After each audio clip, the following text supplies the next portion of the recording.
Well,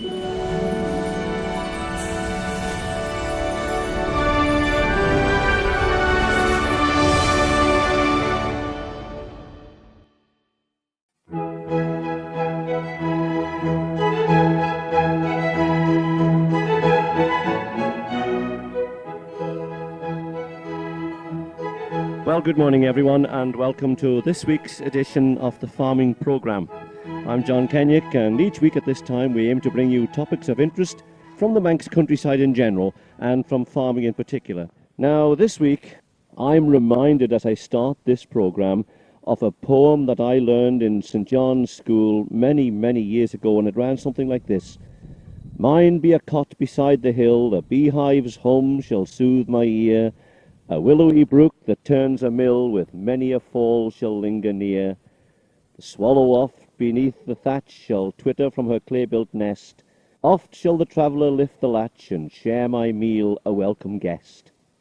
There's another verse, but that escapes my memory, and the reason that I've quoted that to you is because today we've come to a setting that almost mirrors what the poet wrote.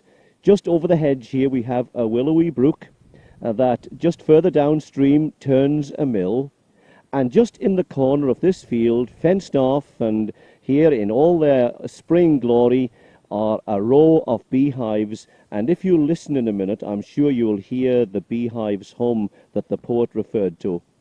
I happen to believe that beekeeping and farming are inextricably joined.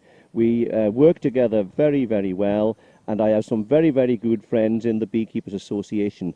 I usually manage to get to the convention at St John's in November each year to talk to them, but this year I missed it. So I'm making up for that now, and I've come out into this idyllic little spot to talk to a man who has spent a lifetime looking after bees. Tom Williamson, you've been guest on this programme before, but you're a countryman at heart, aren't you? Yes, certainly. There's nothing like the countryside every time. It's far better than towns and streets and pavements. Nothing like being outside in the sunshine and enjoying what nature has to offer. Now, you've spent a lifetime in a houseman's country in the county of Shropshire. What was your work there, Tom?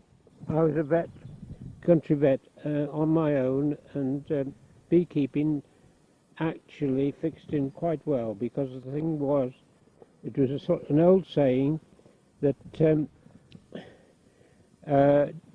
at May Day, you don't need the vet anymore. So that's when the bees took over your time. That's right.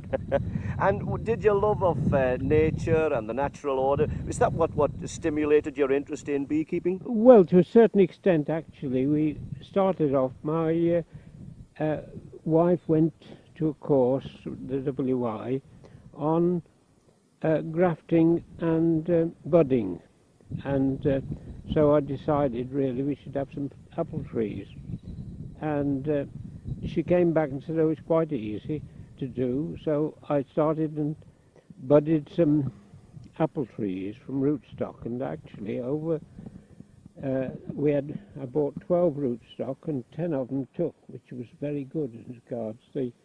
And then you want, whenever you've got fruit trees, you've got to have bees to fertilize the fruit at the correct time. And so the next thing was someone, well, it's a client of mine, she was a teacher at the local school, and she became allergic to bee stings, and you've got to get rid of the bees. So you can imagine what had it. I had it. I went back to my wife and said, you wouldn't like any bees? And she said, no, I don't think I would. But anyway, next day we had the bees, and I've stuck with them ever since. And the main thing, I think, with beekeeping is you learn by handling bees, and actually you learn by experience more than anything else. In other words, you can have all the bookkeeping, you can have everything, but there's one thing about beekeeping: it's management is a sole stunt. An empty beehive never produced a jar of honey, just like the old saying, farmers, you can hear it over here as well, that concrete never produced a pint of milk. That's true. In other words, it's the way you keep stock, Yes. doesn't matter whether it's bees or anything else, is whether you get fruition. Yes. Now, down here, Tom, we've come up from the farmyard, over the hill and down across the field to a little place that your friend called Nowhere Land. It can't be seen from anywhere. Is this an ideal spot? Very great. It's ideal because the point is you don't get children throwing stones at the hives and things like that, because by the time they've got here, they're ready to walk back home. What makes this, apart from its isolation here? What about the flora? Well, the the most important thing is we've got plenty of tree blossom. In other words, there's plenty of at the present time we've got pussy willows out in flower, which is one of the first pollens that the bees go for. Right. And as long as they've got pollen, which is the protein, and you give them carbohydrate in the form of sugar syrup, they will start to breed. Right. And the sooner you get them breeding, the more honey you're going to get, because you've got to get them going. When you've got to have plenty of bees when the flowers come. Now, as I love honey and we eat lots of honey, but would we be able to detect in the honey how the bees have gathered? Oh, definitely. You can tell actually from the pollen grains that are in the honey. You can say whether actually it's imported honey or not. And that's one of the reasons why honey produced in the local vicinity is so much better for people that suffer from asthma. Right. Because it actually contains the pollen grains in small doses over a period of 12 months. If you take honey, it'll often cure or make asthma a lot less effective. Right. And that's one of the things of honey.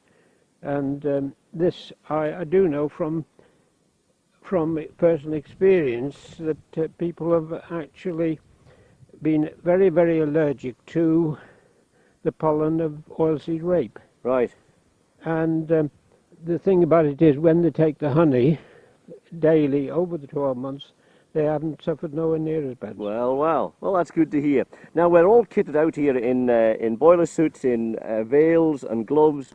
So we're going now to the hives, Tom. Yes. You're going to open the hives up and we're going to have a look inside. That's right, and I'll try to explain as I go on what Well, that's good. That's a bit of hands-on for me as well. The bees are flying, Tom, aren't they? Yeah, They're very, very active. Good, very active indeed. And the thing about it is there isn't a lot of trouble, actually. The first thing you look at in the springtime is whether there's a lot of rubbish in the front of the hives, in other words, whether there's any mice have spent the winter inside the hive. Is it unusual for bees to be so active at this time of the year then? No, not really. It's as soon as ever you get a nice day or two, they will start flying. In fact, you'll see in a few minutes how much brood they've got. Now we come to the first hive, and your friend, Tom, introduce me to your friend. Yes, this is John Evans, who's actually the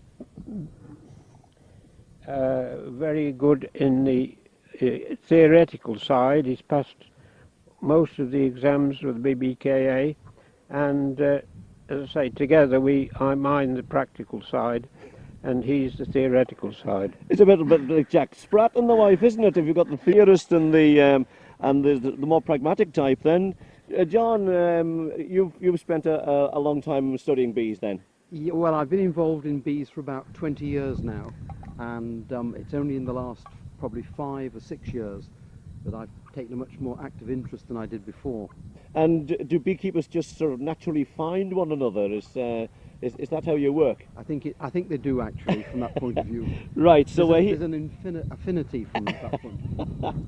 Right. So Tom has got the smoker going here now, and we're going to have a look inside this hive.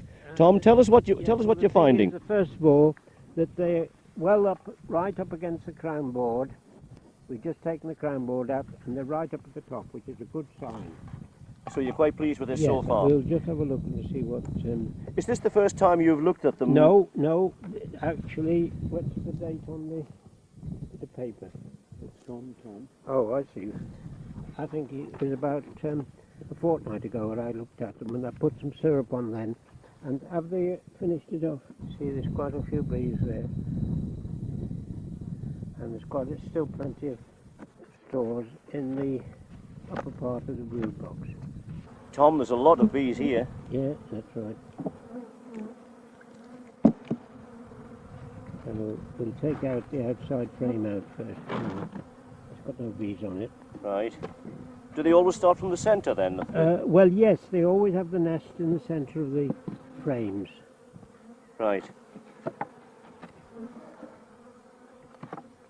I'm jolly glad I've got this veil on and gloves. There they are. You see there, we're getting towards the brood nest now. And actually, you can see the pollen stored in the centre and the nectar around the outside. Well, Tom, just for my benefit, explain the difference. I know I should know, but just for a layman, you said pollen and nectar. Yes. Pollen is the protein and nectar is the carbohydrate. It's the sugar. Right. It's what actually the nectar is from the plants which the bees turn into. There's the queen, look. Oh, I see it. Yes. Mark green. Is that your mark, Tom? Yes, we put a mark on them so that they're easier to, and it tells the year in which they, in other words, that was the last year's queen. So it's not only cattle that's tagged and No, marked? that's right. But that's lovely, she's great.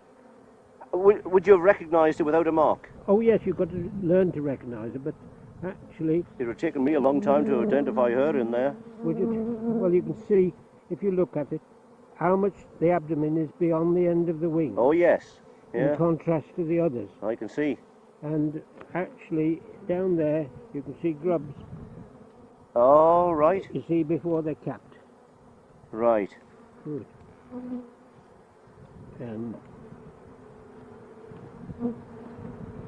Now this is the next frame coming out now. That's right. That's another. There's plenty of. Will we only find one queen in here, Tom? Only one queen. Again, you get some drone cells occasionally amongst them. Are they the ones that's raised up a bit higher? That's right. They're convex. See, there's a ready drone. In other words, they'll very quickly now could raise queens. Because once the drones are there, then they can raise a queen. Right, just explain then the role of the drone. Well, the drone is the male. Right. And he doesn't do any work.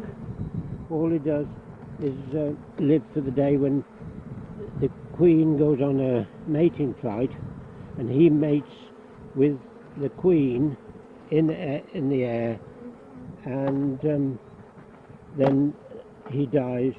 There's usually about 10 or 12 drones mate with the queen, right. And it's the strongest drone, right, which is able to fly fastest. In other words, it's nature's way of selecting the best. Yes, that's right. That's remarkable. That's right. But I think we've long believed that nature has her own ways of doing her own things, hasn't she? That's right. Of course, the thing is that you can artificially inseminate bees, and the first time I saw it was in Cologne when I went with the Kent beekeepers about 15 years ago, when we first saw artificial insemination of bees. Is that available on a commercial basis, Tom? Oh yes, they actually at experimental places and that sort of thing.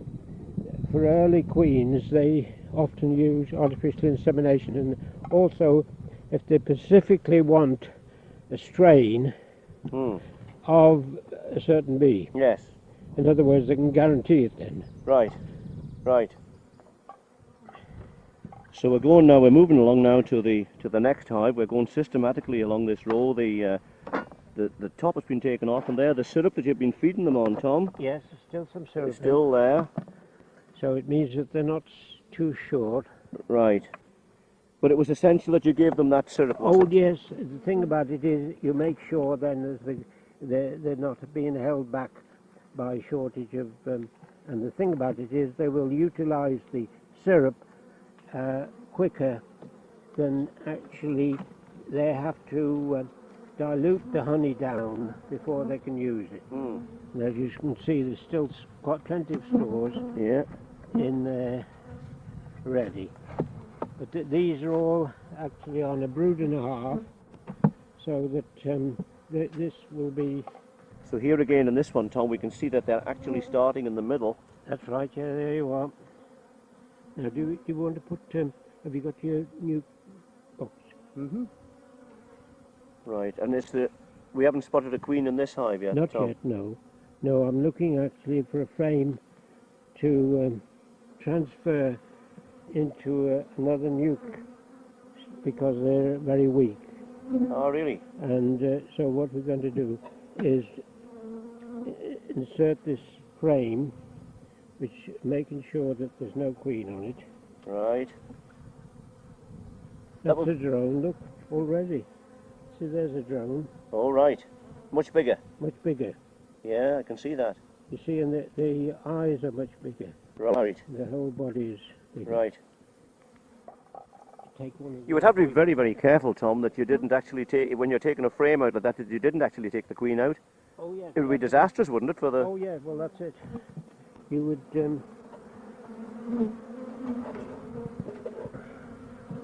Yes, there's still brood there. I'll have to apologise for the sound levels in this. We're trying to keep the mic in front of Tom as he's down, actually right down in these beehives. It's not the easiest thing, but it's extremely interesting to see you work in these, Tom. Yes. Tom, there is a lot of work with bees, isn't Oh, there? yes, there's a lot of work, and it's particularly during the summertime. You've got to examine them from now on till the end of July, at least every week to 10 days. Right, right. Each hive. What would you be looking for as you examine them then? Well, first of all, to make sure there's no queen cells. In Right. other words, they're not going to swarm. Right.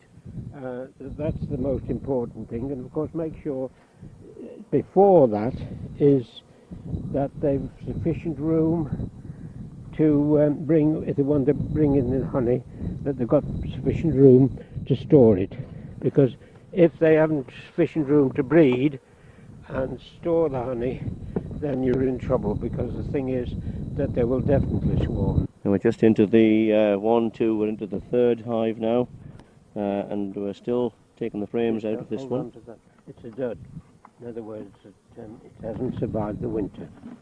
But actually... The colony hasn't survived, Tom? No, that's right. It's we have to... So how will you address that problem? well, we have to put new frames in and a new queen and brood and make it up from a nucleus. So when will you do that? As soon as ever we've got spare queens. Right. Because we're actually breeding queens, and as soon as ever we can, we'll either do that or we can actually artificially swarm another colony, rear a queen with brood and insert it in, start again. Right. So what will have gone wrong there, Tom? What will have happened to that? Probably something's happened to the queen. Right. During the winter, because it had got food in, but there wasn't any, the bees they'd succumb because they hadn't got a queen. Right, right. So we move along to the next one then. This looks much better, Tom. Oh yes, that's right. These ones are right against the top as well. Yes, these are right. See the pollen on the legs Oh, yes. of the bees. Wait a minute, you'll see another one in a minute or two. But they're in the pollen baskets, as they call it, Yes, on yeah, the legs. yeah. And that's why they carry the pollen back from the flowers or back to the hive. So where will they have got this pollen, Tom, today? Probably from the pussy willows. Right.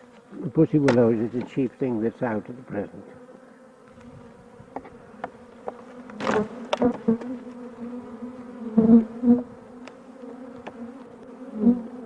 How would you describe the sort of behaviour of the bees, Tom, at the moment? Are they? Oh, they're very good. As you notice, we haven't even bothered with the smoker at all.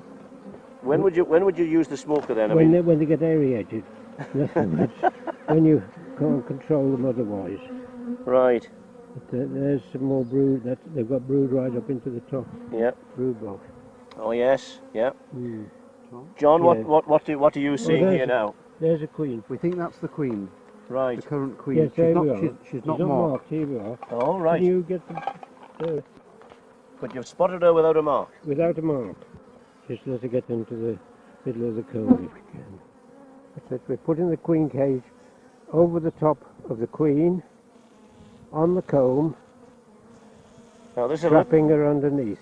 a little circular ring with a mesh in the middle, That's right. and the queen is now trapped. And presumably you're going to mark her, are you? That's right.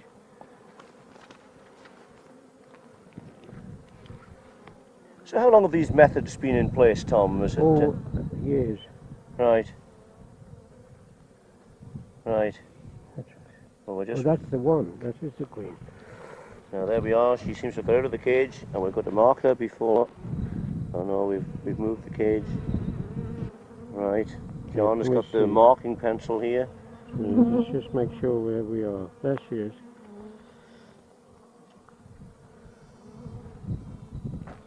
Well, there we are. We've got her trapped now in the bee cage, in the queen cage rather. And Tom is about to mark her. She's got the marking pencil. And there she is, and she's got the mark on her. Now he lets her go again. Well, there we are. There she is. Green mark. With a good mark on, yes. That's last year's. Quickly found, Tom. That's right. But the thing is, it's easy to find the queen this time of the year because there isn't a lot of bees. And it's always as well, whenever you see a queen, if you've got somebody to help you, Right. because the thing is, once you take your eyes off, just like a sheep, once you take your eyes off her, she's gone, you never see her again. But the thing is, if you've got somebody to help you, you can keep your eyes on it, and then you're all right. As long as one of you can keep your eyes on them, then everything's okay. So that's why we brought John Evans along this afternoon. That's right. Yes, you can only... If I got my glasses on. That's excellent. So are colonies that much different in their characteristic then? Did it behave differently? Oh yes, the thing about it is that you can get queens which lay very early. For instance, Italian type of bees often are much more, they lay a lot more, and that was one of the reasons why they weren't very popular, because they'd outlay their reserves. In other words, they'd die from starvation. Right, so we're doing well. We're moving along to the next one now. And John Evans has already got this one opened up for us. Is this a good one, Tom? Yes, that's right. The bees are up on the top in the halves.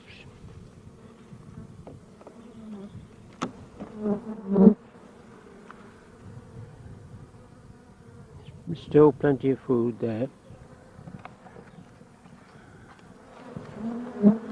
Well, as Tom disturbs these sections now. Yes, you see there again. There we are. There's brood.